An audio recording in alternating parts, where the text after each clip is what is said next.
I've been out in the cold. You keep me slow on a leash. I can't be too old. Hi Brandon, Hello. good to see you. Good to see you. Right, so it's been a while since I've met you, and the last time we were talking about was your release of the EP Black. Yes. Right, what are you working on now so far, ever since that release of the EP? I've been working on new stuff, and I'm releasing my third record this coming August, 17th of August. So what can you tell us about the upcoming album? If you know the previous stuff, it's all very solo singer-songwriter folk stuff. This one is not really the same because it has more band material and some just very little electronica because everybody's it's what Into every- electronica now? Yeah, Right. so You've chosen not to fight against the tide of electronica pop? I'm fighting. I can't fight it. It's all about evolution, I guess. So there are influences. Of course, I've added like a much more radio-friendly track. But that's just one. Everything else sort of sticks to what I do.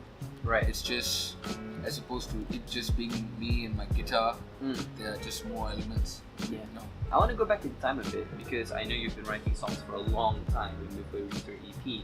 But do you remember when you first felt confident about your songwriting and your vibe? Yeah, this place called Murdicaria.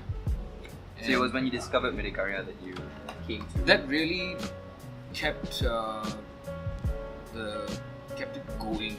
Like even there, when I went and did my first open mic, I had done 2 covers, and right after I was done, one of the owners came up to me and said, "Hey, you have originals?"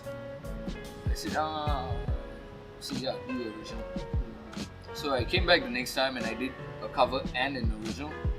And again, after I was done, the owner came up to me and said, "Hey, that was good. Write more and come back." So when you were making Even So, you were already knew Hamir Zawawi, Melanie Delkan, because there were so many collaborations in your first EP. So how did that come about? They were just your friends in the open mic scene? Or? I got to know Hamir. I mean, I've known Hamir since I was in school. I remember the first time I ever went on stage was for an Interact event, International Understanding Day or whatever. Yeah. And I had a friend who is a junior, but he went on to be the guitarist for Hamir's first band. So I did my first show with this guitarist in my school. He's my junior. So Hamir is from Bukit Bintang, if I'm not mistaken, Bukit Bintang Boys School, and he was over. So I heard him practicing, and he was singing "Lonely Day" by System of a Down. Right. And I was listening to him, and I was just like, "Whoa, man, this guy's voice was crazy!" Yeah. And I was like, "Man, he just sounds so good." And that was the first time I saw him. A couple of months later, that same guitarist had approached me because me, him, and 2 other people, we all went to the same church. And then eventually one day he's just like, "Hey, let's try and form a band." We did maybe 1 or 2 practices, wrote half a song maybe. So this is your band with... No, this is their band that Right. they've asked me to come in and sing. Right. But it's all fairly new. Everybody's just getting together. But that was mostly corporate gigs, weddings, birthdays, that sort of thing. We were still new, barely making any money, just Right. shops and everything like that. I want to talk a little bit about the song that sort of stood out to me in Black, which is, well, there are 2, but like one I want to talk about is the blues. So why was there a question mark in the title? Okay, I'd grown up seeing a lot of blues cover bands or a lot of blues guitarists, even if it was in a pub, but these guys were absolutely killing it. Like, whoa, you know. And of course, my dad was always listening to your B.B. King, your Eric Clapton's, and you sort of get an idea of what blues is. Yeah. And a lot of musicians know there's a standard chord progression to playing the blues. Yeah. So, which is what I used for the blues. But you see, I'm not a guitarist. I'd like to say now I'm a rhythm guitarist. Like, I'd play for anybody rhythm now and I'll say yeah. But if you ask me to play scales and play lead and all that, I'll say no, that's not my thing. I don't know how to do it. The popular conception is that rhythm is the easier chords in comparison. Yeah, you know, it's rhythm lah, basically. As long as you're keeping time, you're holding the right chords, you're good. Right. You know? So, same thing, it's just E, A, B7, the whole song. And then it switches here and there or whatever, but all within the same 3 chords. So I didn't want to call it the blues without the question mark. Then people look at the title and then go, oh man, there's a blues song. Right. And then they listen to it and then they go, that's not the blues, man.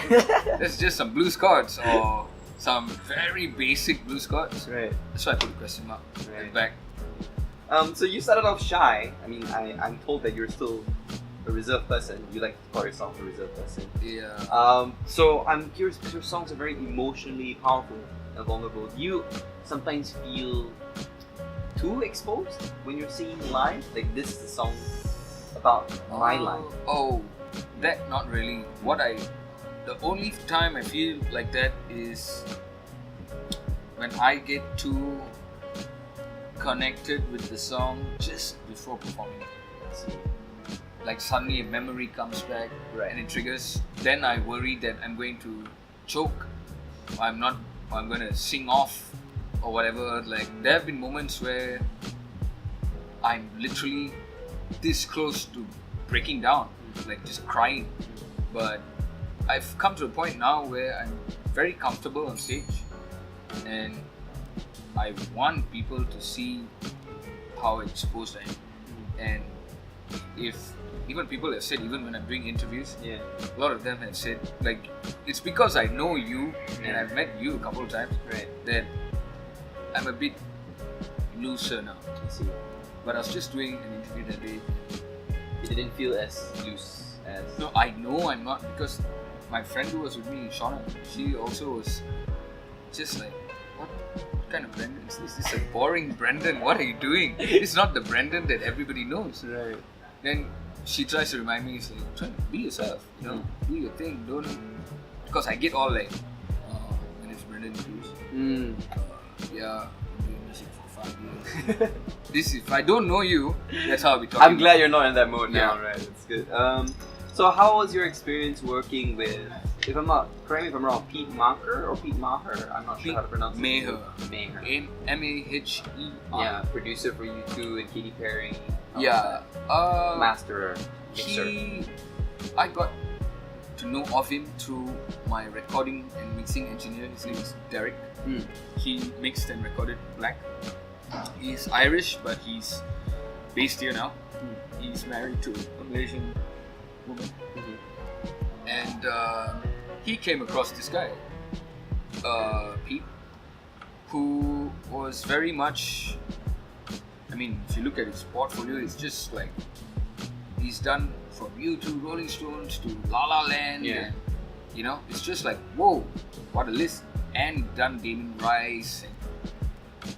But if you go to his website, you'll, of course, he has his corporate rates, but then he had this one thing for indie musicians. Yeah, unsigned musicians. Yeah, and he said he's quite a believer in local unsigned talent. Not say local anywhere, I guess, but unsigned talent. And it was ridiculously cheap. Man, it cost me for 4 songs $950. Wow. For international master quality, that's great. Yeah, you know. Is there another like international production team for the upcoming album, or someone that? No, everything is gonna be done locally. There's this. Have you heard of Nadir?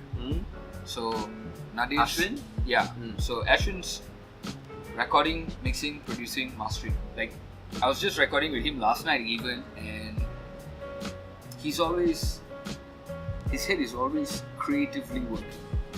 Like, it doesn't look like it. He'll tell you, he'll be in front of his computer and he's autopiloting just here. In his head, he's always suddenly like, he'll turn around, hey, I think we should do it this way. Then suddenly I'm playing something that I've never done in my life, or didn't even think of doing, you know. Right. Because I've never had a producer actually, never had somebody sit down and look from the outside and tell me, hey, instead of doing this, do this, do something else. Now I dare say nearly every track sounds different as opposed to the previous records where it's all been mostly my say and what I want, my idea. Black was really nearly all me. Like, even so had some production coming from Madan and Hamir even for the song he was on, but this one was just like, whoa. Like, I used to look at it and go, yeah, it could work. It's not like, oh man, that's a bad idea. It's just like, didn't think about that, you know. I want to talk a little bit about your influences. You mentioned Damien Rice, which is the first artist I think about when I first listened to Black. Oh, nice. Right, Damien Rice. So, I mean, I just want to know your top 5 songs or albums that has influenced you in your music. Off the top of your head. It doesn't The have to first be. one would have to be, the good thing was when Kase tagged me in that top 12 albums, Oh, right. favorite albums of all Did you do time. that? Did you do the... I'm at 4 now. Okay. Like, I stopped doing it on my feed and I made a thing where I'm going to shift it all to the story? the stories. Yeah. So, I think one of the first singer-songwriter albums was by Cruz Christopherson, and Your dad interviewed Chris Christopherson. Yeah. Right? and he actually met him because he found a friend of him had mentioned that Chris Christopherson was somewhere in Sarawak or Sabah or something shooting a film, and this friend knew how to get him there, and he ended up like spending the whole day, a day or a day and a half with Chris Christopherson on this boat. And there's a photo. One day I'll send you a photo of it. Right. There's a photo of just my dad and Chris Christopherson, just like sitting down like Hanging buddies, out like buddies, yeah. having a beer, you know, that sort of thing. Right. The songs were very. The lyrics were very nice. They were like, I don't know how to say it, man. It's like, it's not gospel, but It feels spiritual. it feels spiritual, you know. It's not over churchy. It's the words. There's so many metaphors, so many analogies, and as you grow older and you listen to these things, even now, it just applies differently. Like, you wouldn't think upon hearing a song like Silver Tongue Devil and I. Devil, he's everything that I ain't. Hiding intentions of evil intentions under the smile of a saint. All he's good for is getting in trouble and shifting his share of the blame.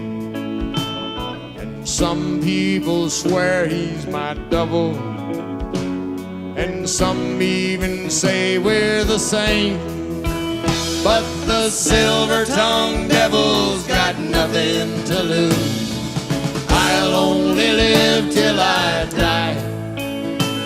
We take our own chances and pay our own dues. Back when you're 12 and you hear a song that says the Silver Tongued Devil, you're immediately picturing a devil.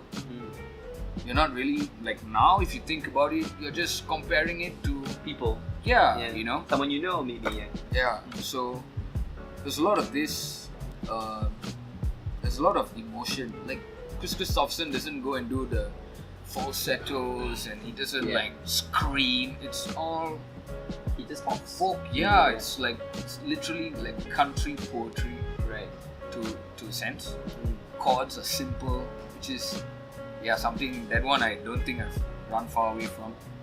I mean, it's refreshing because not many people quote Chris Christopherson. People go Bob Dylan, Lillian Rice, or Iron White, more recent examples. It's interesting how Chris Christopherson became your It's like how gospel. nobody would know of Leonard Cohen if not for Hallelujah. Yeah, it's true. But if you actually go and listen to Leonard Cohen album, you're like, oh man. Yeah, no fancies. He just sings in that baritone voice. Same with Bob Dylan. Yeah. You might know the famous songs, but have you actually sat down and listened to an entire album, which people don't do these days? Even if you've got Spotify, you might even for follow. an EP, they don't. Yeah, EP, So it was one of the first was Chris Christopherson. I was exposed to a lot of Elvis from a young age, but that one, I think, I don't know how that influenced me. I guess the blues. Would you say then that people like Chris Christopherson also encouraged you to sing because you realized, hey, these people aren't the typical American Idol falsettos types, but they're still releasing albums? Honestly, I have to say it didn't. The thing that pushed me to sing was the people around me and my situation here. Like of course I'd imagined it, but I never really listened to a Chris Christopherson album or even a Dayton Rice album. I never really listened to it and went, man, I want to be like that one day. The one time that I actually felt that was maybe Coldplay's A Rush of Blood to the Head album, I would think. But even then, I was still like doing my studies, and this going into music full time was just nothing I saw happening, man. Right. Like, it has now only become a thing. I'm only kicking off in August. I'll be kicking off my 3rd year. I'm still a baby, even though this is going to be my 13th year performing live. So the musical trinity is Elvis, Chris Christopherson, and Coldplay. Yeah, it eventually went there. Like when I was 14, one of my birthday presents was Britney's Oops, I Did It Again album. I was a crazy Britney fan, crazy Backstreet Boys fan, crazy Westlife fan. I don't know why, but it was just the thing. It was the pop thing, and everybody goes through it, and it was good at that point. But then eventually you learn about bands like Crowded House or Coldplay even, or Muse. Man, it took me, I only first heard of Muse when I was 17. Right, that's pretty late. It's pretty late, and this was like maybe half a year before they came to Malaysia. And I don't know why, but there was this great hype about them. I had no idea who they were, but I bugged my dad for some reason, please give me tickets. It's only because everybody else was like, Muse is coming. I was like, who's Muse? My dad had somehow managed to get tickets, and I spent the next couple of weeks just every day just listening to Muse. Upon the first listen, if you don't know Muse and you go and listen to Muse out of nowhere, you're just, now maybe you might open your mind a bit more, but 10 years ago, probably not. Yeah, I was just listening to it and going, what's going on? Like, because you were moving from Westlife. Yeah, I'm moving from your pop stuff, your Willie Nelson, your Bob Dylan, your Elvis, your Britney, your Backstreet Boys, your Westlife, your NSYNC, and then Muse. And I was just, okay, give one listen. And halfway during that first listen, my dad comes out. Who's this? I said, this Muse. And I said it like, it's Muse. And then he goes, you asked me tickets for this rubbish. And I was like, it's Muse. Hi guys, my name is Brendan Cruz, and I'll be launching my 3rd record, which is titled 3, this coming 17th of August at the Beat Publica.